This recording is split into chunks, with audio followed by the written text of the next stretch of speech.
Phoenix, Arizona, berucht om de files. Het is een stad in het zuiden van de Verenigde Staten.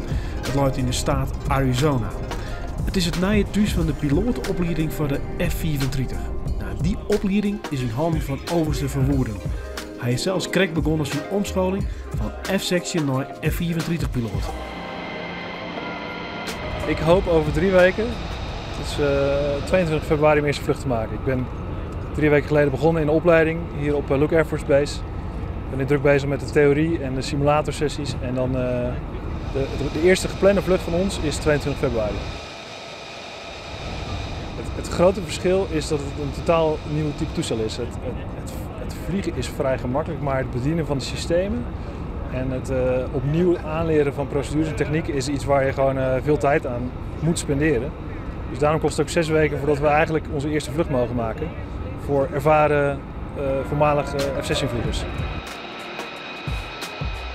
Rondom de oorskap van de F-34 wie een soort dwan in de politiek.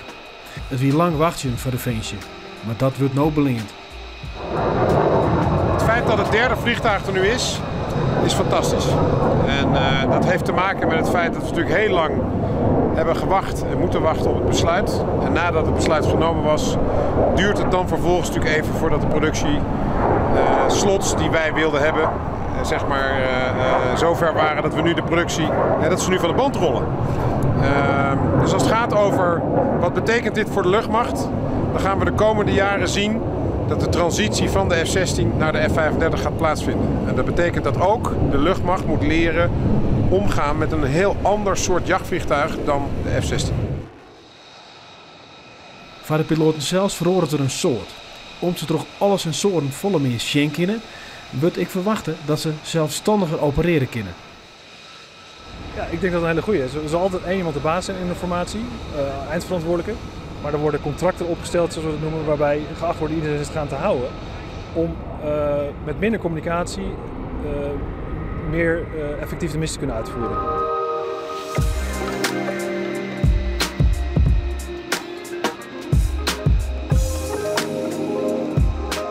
Maar alle ontwikkelingen die nou gaande binnen, denkt de commandant de strijdkrachten dat de luchtmacht klaar is voor de toekomst.